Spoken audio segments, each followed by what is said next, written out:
जय श्री कृष्णा भाइयों और बहनों। आज इस वीडियो में मैं आपको सुना रही हूँ श्रावण मास के कृष्ण पक्ष में आने वाली कामिका एकादशी की पावन कथा। कुंती पुत्र धर्मराज युधिष्ठिर कहने लगे कि हे भगवान, आषाढ़ शुक्ल देवशयनी एकादशी तथा चातुर्मास्य महात्मा मैंने भली प्रकार से सुना है। अब कृपा करके मुझे श्रावण कृष्ण एकादशी महात्मा के बारे में बताइए।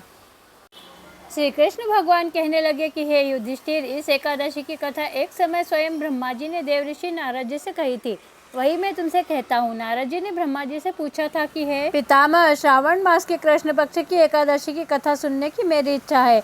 उसका क्या नाम है, क्या विधि है और उसका महात्म्य क्या है, सो कृपा करके कहिए। नारद जी के ये वचन सुनकर ब्रह्मा जी ने कहा कि हे नारद, लोगों के हित के लिए तुमने बहुत सुंदर प्रश्न किया है। श्रावण मास की कृष्ण एकादशी का नाम कामिका है। उसके सुनने मात्र से वाजपेयी यज्ञ के फल के समान फल प्राप्त होता है।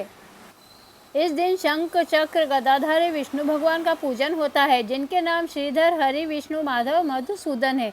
उनकी पूजा करने से हजारों गोदान का फल प्राप्त होता है। इसी संबंध में मैं आपको एक कथा सुनाता हूँ, ध्यान पूर्वक सुनिए।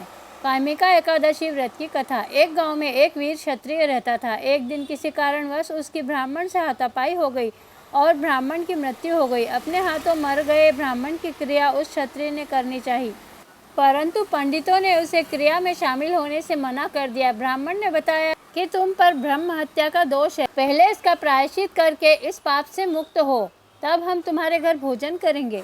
इस पर क्षत्रिय ने पूछा कि इस पाप से मुक्त होने के क्या उपाय हैं। तब ब्राह्मणों ने बताया कि श्रावण माह के कृष्ण पक्ष की एकादशी को भक्ति भाव से भगवान श्रीधर का व्रत एवं पूजन कर ब्राह्मणों को भोजन करा के दक्षिणा के साथ आशीर्वाद प्राप्त करने से इस पाप से मुक्ति मिलेगी। पंडितों के बताए हुए तरीके पर व्रत कराने वाली रात में भगवान श्रीधर ने क्षत्रिय को दर्शन देकर कहा कि तुम्हें ब्रह्म हत्या के पाप से मुक्ति मिल गई है।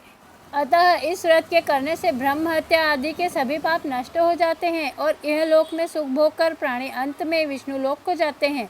इस कामिका एकादशी के महात्मा के श्रवण और पठन से मनुष्य स्वर्ग लोक को प्राप्त करते हैं। प्रिय भाइयों और बहनों, अगर आपने अभी तक मेरे चैनल को सब्सक्राइब नहीं किया है तो जल्दी से सब्सक्राइब कर दीजिए और सुनते रहिए हमारे चैनल पर ग्यारस की कथाएं और संपूर्ण जानकारी। जय श्री कृष्णा।